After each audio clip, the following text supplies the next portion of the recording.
네, 뉴스 신세계 MBC 현영준 기자와 함께합니다. 어서 오세요. 네, 안녕하십니까. 자, 오늘 뉴스 알아볼까요? 네. 추경호 전 국민의힘 원내대표가요, 계엄 해제 일정을 제대로 안 알려졌다, 이렇게 진술한 사람들의 진술을 특검이 확보했다고요. 네, 그렇습니다. 그 12월 3일 불법 계엄 당일에 추경호 당시 국민의힘 원내대표가 이 상황을 제대로 알리지 않아서 계엄 해제 요구한 표결에 참석을 못했다. 예. 이런 취지로 말한 국민의힘 의원 진술을 확보한 것으로 예. 알려졌습니다. 이렇게 되면 이제 김상욱 의원, 그 현재는 예. 이제 더불어민주당으로 당적을 옮겼죠. 예. 이 김 의원 외에도 현직 국민의힘 의원들로부터 표결권 침해를 당했다는 진술을 확보하게 된 겁니다. 그래요. 예. 그 내란 특검팀이 최근 국민의힘 의원 10여 명에 대해서 예. 참고인 조사를 한 것으로 확인이 됐는데요. 예. 그 당시 국회 본청 원내대표실에 있던 의원들이 있고 국민의힘 당사에 있던 의원들이 있습니다. 예. 여러 명을 불러서 진술을 받았는데 특히 추경호 원내대표가 우원식 의장으로부터 통보받은 본회의 개최 시간, 윤석열 전 대통령과의 그 통화 내용 예. 이런 걸 알았다면 표결 참여 여부 판단을 예. 달리할 수도 있었다. 이런 진술도 나왔다고 예. 합니다. 이게 왜 중요한 진술인가 하면요. 지금 추경호 전 원내대표가 의원총회 장소를 여러 번 오락가락 변경하면서 예. 표결을 방해했고 그래서 계엄에 가담했다는 내란 중요임무 종사 혐의를 받고 있거든요. 예. 이 혐의 입증에 이런 진술이 결정적일 수가 있기 때문입니다. 예. 그러니까 추경호 의원은 이제 국회법상 개의 통보는 국회의장의 책무다. 그래서 예. 내가 따로 알릴 필요가 없었다. 이러면서 언론에서 이미 그날 새벽 0시 37분에 본회의 개의 속보가 나오는 등 본회의가 열린다는 거는 모두 알고 있는 상황이었다. 예. 이런 말을 하고 있습니다. 예. 그렇지만 특검 판단은 조금 다릅니다. 예. 계엄 선포 후에 추경호 전 원내대표가 홍철호 당시 대통령실 정무수석 그리고 한덕수 전 총리한테 전화를 걸었습니다. 예. 먼저. 그래서 그 홍철호 당시 정무수석하고는 3분 23초, 예. 한덕수 총리하고는 7분 33초를 통화를 했어요. 그래서 상황을 파악한 정황이 있고 그 이후에 윤 전 대통령하고 2분 정도 이제 전화를 했죠. 예. 이런 정황으로 미루어 볼 때 추경호 전 원내대표가 비서실장, 정무수석 그리고 한덕수 총리 이런 사람들의 어떤 반대 여론이 있었음에도 불구하고 윤 전 대통령이 불법으로 계엄을 강행했다. 다시 네. 말하면 불법성을 인지하고 있었는데도 불구하고 소속 의원들에게 제대로 판단할 정보를 주지 않은 거다. 이렇게 예. 판단하고 있는 겁니다. 그러니까 더 나가서 의심스러운 건요. 네. 윤석열 씨랑 당시 통화를 하고 네. 한덕수 씨랑 통화를 하고 네. 이런 다음에 의원들이 좀 왔다 갔다 했지 않습니까? 그러면 그렇습니다. 실질적으로 표결을 방해했다는 의혹을 충분히 살만한 정황적 증거는 지금 우리가 다 알고 있는 거 아니겠습니까? 뭐 이미 알려진 대로 그 예. 다음 날 그 친한계 의원들이 이런 내용들을 폭로하기도 했죠. 예. 네. 자, 내일 결과 나오죠. 네. 예. 그리고 그 연장선상에 추경호 전 원내대표가 차라리 계엄 잘 됐으면 좋았을 걸 이런 말을 한 것도 진술을 네, 지금 확보했다고요. 그런 진술이 있다고 나왔습니다. 추경호 전 원내대표가 비상계엄 보름 뒤에 작년 상황입니다. 계엄이 잘 됐으면 좋았을 걸 이런 취지 발언을 예. 했다는 이제 국회 직원입니다. 이 사람은 국회의원은 아니고요. 예. 국회 직원 진술이 확보된 걸로 확인됐습니다. 특검팀은 국회에 근무하는 정당 관계자 A 씨를 참고인 신분으로 불러서 조사를 예. 했는데요. 작년 12월 19일 오후 6시쯤 비교적 시간이 정확하게 표현되어 있습니다. 추 전 원내대표가 국회의원에 간 엘리베이터를 탔는데 이때 예. 지인을 만나서 계엄해서 잘 됐으면 뭐 서로 이런 얘기를 안 나눠도 됐을 텐데 이런 내용의 말을 한 거를 이제 확보한 겁니다. 예. 그런 말을 했다는 진술을. 당시 상황을 좀 설명을 드리면 국회에서 일하는 이 정당 관계자 A 씨가 엘리베이터를 탔는데 예. 같은 엘리베이터 안에 추경호 당시 원내대표가 있었던 겁니다. 예. 그리고 다른 지인이 한 명 있었고 두 사람이 대화를 나누는데 그 지인이 추 전 원내대표한테 요즘 고생이 많다. 뭐 네. 이런 얘기를 안부 인사 비슷하게 하니까 추 전 원내대표가 계엄해갖고 잘 됐으면 서로 이런 얘기도 안 나왔을 텐데 뭐 이렇게 이제 맞대응을 한 거죠. 근데 특검은 이걸 갖다가 계엄 성공을 내심 바란 그 속마음이 드러난 게 아니냐 이렇게 보고 있는데요. 이 얘기를 들은 이제 그 직원 A 씨가 곧바로 이 말을 자기 휴대전화에 메모를 했고요. 자기가 참여하고 있는 카톡 단체 그래요? 대화방에다가 이걸 알렸다는 겁니다. 그러니까 자기 지인들. 이런 정황이라면 이 A 씨가요. 네네. 지금 와서 지어낼 수는 없는 거네요. 없는 거죠. 아. 네네. 그래서 이 단톡방 내용을 가지고 특검이 A 씨를 참고인 신분으로 조사를 하면서 그래요. 그 대화 내용 전부를 임의 제출 받아놓은 상태입니다. 아까 말씀드렸지만 두 개가 좀 눈에 띄는데요. 이 미리 이렇게 단톡방에 올릴 정도로 인상 깊었다는 얘기네요. 그렇죠. 그런 얘기를 하는 추경호의 발언이요. 맞습니다. 예. 네네. 이제 와서 지원할 수는 없는 거고요. 그래서 예. 대화 내용, 당시 대화 내용 캡처한 게 그 시점이나 이런 것들이 조작할 수는 없으니까요. 그렇습니다. 네. 예. 여기에 대해서 추경호 원내대표는 이렇게 말했습니다. 그런 취지의 발언을 한 사실이 없다. 허위 음해성 내용이다. 사실과 다른 내용이 확산되지 않도록 유의해달라. 이렇게 그래요. 얘기를 했고요. 예. 내일 오후 3시에 서울중앙지법에서 추경호 전 원내대표의 구속영장 실질 심사가 진행됩니다. 특검팀이 이런 내용들을 중심으로 예. 구속 필요성을 강조할 방침인데요. 공교롭게도 추 의원 그 구속 여부는 1주년이죠. 개헌 예. 1주년 그렇군요. 12월 3일에 나올 가능성이 높은 상황입니다. 모레죠, 그러니까. 네, 모레 모레입니다. 새벽에. 예. 그러니까 이 어떤 A 씨가 이 추경호 전 원내대표의 어떤 해명대로라면 허위의 음해성 내용을 계엄 15일 후에 아무 상관없이 지금이라면 그럴 수 음해성 있죠. 내용을 뭐 조작할 수도 있겠지만 네. 계엄 15일 후에 아무런 상관도 없을 때 음해성 내용을 단톡방에 올렸다 이런 주장이 그런 되는군요. 거죠. 그러니까 이 국회의 정당 관계자 이 직원 A 씨는 예. 깜짝 놀란 거예요, 그 말에. 그랬을 가능성이 훨씬 높죠 지금 네, 보면. 카톡방에 공유를 한 거죠. 예. 자 내란 특검팀이 대검찰청 압수수색했다는데 이건 뭡니까? 네. 그 계엄 당일에 예. 대검찰청 소속 그 검사들이 예. 중앙선관위에 출동했다 이런 의혹이 예. 있었습니다. 그래서 내란 특검팀이 압수수색을 했는데요. 그 대상은 대검찰청 국가디지털 포렌식 센터의 과학수사부 사무실입니다. 예. 특검이 이곳에서 계엄 당시에 출동한 것으로 의심되는 검사들 인원들의 인적 자료를 확보한 예. 것으로 전해졌습니다. 이게 이제 12월 3일에 여인영 방첩사령관이 정성우 방첩사 1처장한테 이런 얘기를 합니다. 예. 자, 조금 있으면 선관위에 검찰과 국정원에서 올 거다.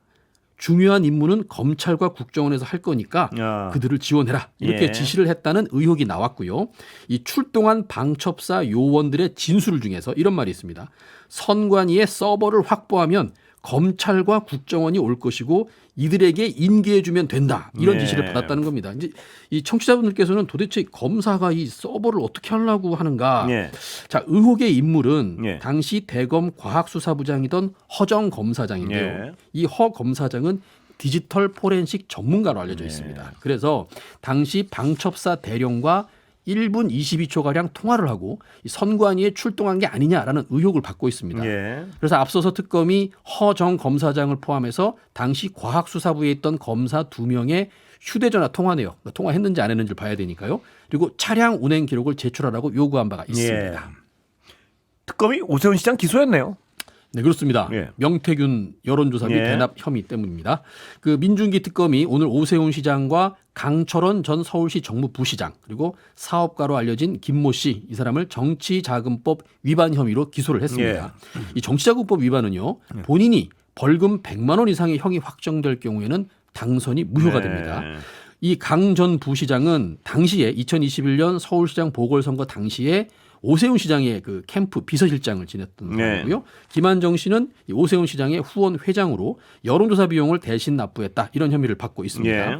그 특히 이제 강 전 부시장이 오세훈 시장의 지시로 명태균 씨와 연락을 주고 받으면서 설문지를 받고 예. 여론조사 진행에 이런 세부 사항들을 네. 상의한 것으로 지금 조사돼 있습니다. 그래서 명태균 씨가 2021년부터 1월 22일부터 2월 사이에 총 10번 예. 공표, 비공표 여론조사를 실시했고요. 김한정 씨가 이 중에 5차례에 걸친 여론조사 비용을 3,300만 원이죠. 네. 이걸 명태균 씨한테 지급한 것으로 지금 의혹을 받고 있습니다. 네. 이 명태균 씨는 항상 이렇게 주장했죠. 자기가 오 시장하고 7차례나 만났다. 네. 그래서 오세훈 시장이 선거 때 살려달라. 뭐 나경원 당시 후보를 이기는 조사가 필요하다. 뭐 이렇게 얘기해왔고요. 반면에 오세훈 시장은 이 명 씨한테 여론조사를 의뢰한 적도 없고 결과를 받아본 적도 없다. 뭐 둘이 대질신문도 했지만 예. 팽팽하게 지금 맞서고 있는 상황입니다. 입장이. 예. 오세훈 시장이 드디어 기소가 됐군요. 예. 네, 불구속 기소죠. 예. 자, 윤석열 정부 당시에요. 네네. 국방부 심리전단이요. 직접 대북전단을 살포했다고요. 네, 우리 뭐 민간 단체, 예. 시민 단체들이 대북전단 살포하는 뉴스는 많이 나왔지만 군이요. 예, 예. 군이 한 겁니다. 그 한겨레 신문 단독 보도인데요. 국방부 직할 부대인 국군 심리전단이 2023년 10월부터 작년 12월 3일 그러니까 비상계엄 직전까지 대북 전단을 몰래 보냈다는 증언이 그 해당 부대 전역자로부터 나왔습니다. 그 이 당시에 2023년, 2024년을 심리전단에서 복무한 이 전역자가 한겨레 신문하고 인터뷰를 했는데요. 2023년 10월 중순에 최전방에서 이 부대원들과 함께 대북 전단을 담은 대형 풍선 10여 개를 처음으로 북쪽으로 날려보냈다 이렇게 증언을 했고요. 이 부대는 그때부터 2024년 11월까지 그러니까 작년 1년 전까지 두 달에 한두 번 정도씩 이런 작전을 수행했다 이렇게 증언을 했습니다. 작전 때마다 풍선을 100개씩이나 날려보냈고 풍선마다 한 10kg 정도의 대북 전단이 매달려 있었답니다. 그 이 작전이 특히 2023년 9월에 대북 전단 살포 금지법을 이제 헌법재판소가 위헌 결정을 내리거든요. 이 이후에 본격화됐다고 합니다. 그래서 헌재 결정이 있은 뒤에 한 달 정도를 실전 같은 훈련을 했고 그 다음 달인 10월부터 실제로 북한에 대북 전단을 보냈다고 합니다. 자, 문제는요. 이 국방부 심리전단이 전단 살포 사실이 외부에 드러나지 않도록 하려고 이 민간 단체가 대북 전단을 날려 보내는 그 날을 골라서 작전을 했다는 겁니다. 그래서 제보자에 따르면요. 부대원들이 밤 9시에서 11시에 그러니까 심야한 시간에 자기 이름 소속 부대가 표시된 이런 군복, 명찰이 있는 군복을 벗고 특수작전 요원들이 입는 검은 옷으로 갈아입고 이 작전에 투입됐다고 합니다. 그래서 심리전단이 이 부대뿐만 아니라 중부, 서부 여러 전선 일대에서 여러 부대를 통해서 날려보냈다는 거죠. 자, 그럼 이 제보자는 왜 제보를 결심했느냐? 국군 심리전단의 대북전단 살포가 비상계엄을 노린 의도된 도발이었다는 게 계속 드러나면서 자기가 이게 숨기고 있을 이유가 전혀 없겠다. 좀 양심선언을 해야겠다. 이런 결심을 했다고 설명합니다. 그리고 가까운 최전방 부대 입장을 한번 보면요.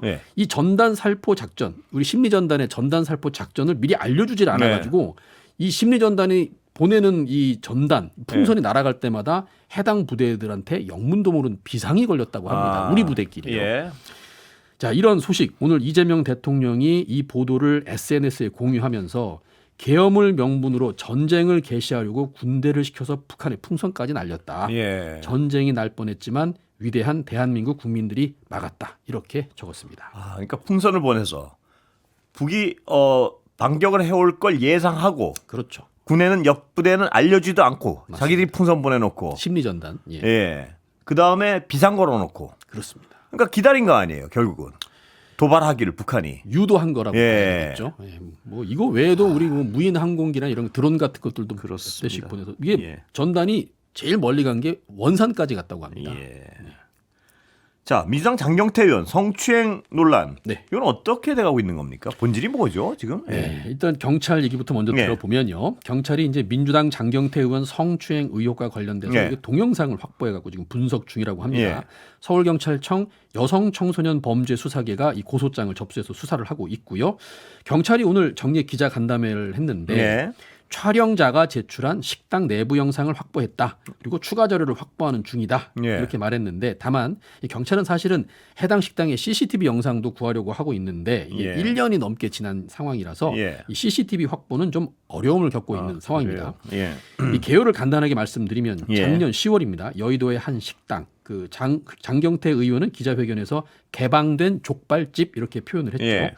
여기에서 이제 소수 야당 소속의 한 국회의원 보좌진들이 회식을 하고 있었습니다. 그 의원은 없었고 보좌진들끼리만 회식을 하고 있었습니다. 남자 2명, 여자 3명이 회식을 하고 있었는데 평소에 이분들하고 친분이 있던 그 장경태 의원이 뒤늦게 연락을 받고 합류를 했습니다.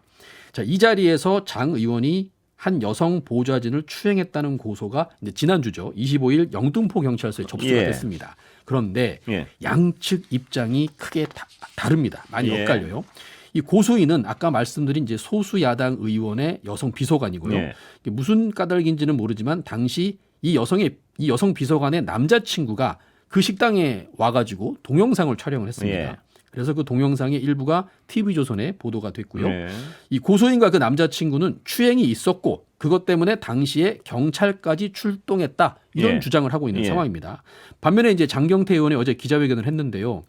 오히려 그 남자친구로 알려진 사람이 여성 비서관에게 데이트 폭력을 행사했다. 그래서 경찰이 출동한 것이고 그런데 만약에 장 의원의 추행 때문에 경찰이 출동했다면 내가 그날 조사를 받지 않았겠느냐. 명백한 무고다. 특히 그 남자친구로 알려진 사람은 국민의힘 소속 동대문 구청장의 보좌 네. 직원이다. 1년이 넘은 지금 고소장이 제출됐고 네. 그 의도와 동기를 밝혀야만 한다. 이렇게 그래요. 주장을 하고 있습니다. 예. 이제 경찰이 이와 관련된 질문에, 그러니까 당시 이제 장경태 의원을 조사했냐, 조사하지 않았느냐, 이와 관련된 질문에 112 신고는 그날 있었다. 예. 그렇지만 장 의원에 대한 직접적인 수사는 진행되지 않은 것으로 확인됐다. 이렇게 밝혔습니다. 그러니까 당시 장 의원이 추행 혐의로 조사받은 사실은 없다는 예. 거고요. 이 부분은 장경태 의원의 주장과는 일치되는 부분입니다. 예, 그러나 고소인 측은요, 이렇게 말합니다. 당시 곧바로 고소를 할 생각이었지만 예. 압박과 회유가 있었다. 이런 주장을 하고 있어요. 예. 특히 고소인의 선임자, 그러니까 추측을 해보면 아까 말씀드린 소수 야당 의원실의 고참 보좌관으로 추정이 됩니다만 예. 이 사람이 압박을 했다는 겁니다. 그래서 하지 말아라. 예. 그래서 하급자 입장에서는 인사상 불이익의 우려가 컸기 때문에 강한 압박을 느꼈다. 이런 주장을 하고 있습니다.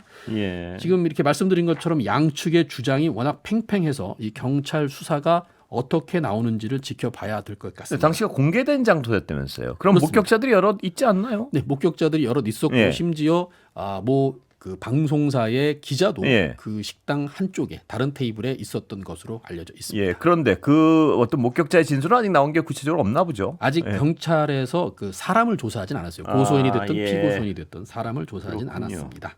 예. 진상이 드러나야 될 것 같습니다. 네. 누구든 만약에 하여튼 이 진상이 드러난 다음에 잘못을 한 사람은 책임을 져야겠죠. 예. 그렇습니다. 자, 쿠팡이요. 3,300만 명이 넘는 회원 정보, 개인 정보 네. 유출됐군요, 이게. 그 3,300만 명이면 거의 전회원 아닌가요? 네, 그렇습니다. 뭐 저도 됐습니다. 네. 저도 뭐 여기 하나씩은 다 가지고 있지 않겠습니까? 그렇습니다. 예. 뭐 간단한 예로 우리나라 그 18세 이상 성인 인구가 한 4,400만 명 예. 정도 되고요. 우리나라 세대 수가 한 2,300만 가구예요. 예. 그러니까 거의 수치상으로 보면 모든 집이 털렸다. 이렇게 그러네요. 보시면 될 예. 겁니다. 자, 쿠팡에 따르면 이 유출된 정보가 이름, 이메일, 전화번호, 주소, 그리고 과거에 어떤 상품을 주문했느냐 주문 정보까지 예. 있고요. 약간 충격적인 거는 아파트 공동 현관의 비밀번호들이 지금 다 유출이 됐습니다. 아, 그래요. 자, 예. 이게 왜 심각하냐? 예. 이 정보가 털림으로 인해서 이제 어느 집에 누가 사는지 아, 이거? 사실상 모든 거주자 정보가 그러네요. 유출된 겁니다. 예. 특히 이게 실명과 전화번호 그리고 집 주소까지 예. 심지어 상품 정보가 결합하면요 범죄에 악용될 위험성이 그만큼 더 대단히 커지게 심각한 건데요, 이거. 네. 예. 그러니까 이제 인터넷으로 물건을 구매한 소비자가 이제 어떤 택배사다, AS 센터다 이런 걸 가장한 뭐 스미싱이라든가 예. 보이스피싱 이런 거 당연히 당할 수밖에 없겠죠. 예. 그래서 이게 사실은 캄보디아 스캠 범죄 단체들이 하는 게 이런 거 아니겠습니까? 예. 네. 근데 사실 더 큰 문제는 우리 안보랑도 직결된다는 예. 겁니다. 뭐 정치인, 공무원, 경찰, 군인, 뭐 때에 따라서는 뭐 국정원 직원 누가 됐든 간에 이름하고 뭐 연락처만 알고 있으면 그렇습니다. 네, 그 사람이 예. 어디 사는지 이런 걸 또 알아낼 수가 있어서 이름만 알아도 연결되는 거 아닌가요? 이거? 그렇죠. 소팅하면 뭐 이름 예. 뭐 흔치 않은 이름들은 금방 파악이 되겠죠. 아, 이 쿠팡이 정보 유출이 생각했던 것보다 훨씬 심각하군요. 네, 그렇습니다. 다만 이제 쿠팡 측은 예. 결제 정보죠. 그러니까 예. 신용카드 번호나 비밀번호 이런 직접적인 금융 정보는 이번 유출 사고에 포함되지 않았다 이렇게 예. 설명하고 있습니다. 예. 그런데 과거에 쿠팡이 어떤 사고나 논란에 대응해온 방식을 보면요, 무조건 처음엔 부인을 하다가 예. 이 결정적인 증거가 나와야지 시인하는 경우가 좀 적지 아, 않았거든요. 그래서 예. 지금 쿠팡 소비자들이 금융 정보는 괜찮다 이런 쿠팡 말을 믿지 못하고 있습니다. 예. 사실 처벌 수위를 좀 낮추려는 시도 아니냐 이런 의혹도 나오는데요. 이 결제 정보나 금융 정보가 유출됐다면 영업 정지, 관련자 구속 같은 이런 강력한 처벌이 가능하거든요. 예. 그래서 쿠팡에 대한 철저한 수사가 필요하다 이런 목소리도 나오고 있고요. 예. 오늘 대통령실의 강훈식 비서실장이 수석보좌관 회의에서 이번 쿠팡 사태와 관련해 가지고 징벌적 손해배상 제도 이걸 언급했습니다. 네. 뭐냐면 반복되는 개인정보 유출 사고를 우려하면서 이 징벌적 손해배상 제도가 사실상 작동을 하지 않아서 예. 이 대규모 개인정보 유출 사고를 막는데 한계가 있다. 예. 그러면서 기업의 책임이 명백한 경우에는 제도가 실효성 있게 작동할 수 있도록 개선 방안을 검토해달라. 예. 징벌적 손해배상이 들어가게 되면 실제 피해액의 2배, 많게는 5배까지 이 배상을 해야 되는 그런 제도입니다. 네. 아니 근데 아까 그 결제 정보가 유출되지 않았다. 이게 아무리 핑계를 이렇게 대더라도요. 나머지 유출만 해도 굉장히 심각한 것 같은데요. 이래서 공동현관 번호도 유출됐다는 거 아닙니까? 맞습니다. 그러면 누구 이름과 주소를 알고 찾아갈 수 있다는 얘기 아니에요. 그렇습니다. 우리 앵커님처럼 이름이 특이하신 분들은요, 금방 찾는 거죠. 아, 심각한 얘기군요. 예. 예. 자, 퇴사한 중국인 직원이 고객 정보를 유출했다고요. 맞습니다. 예.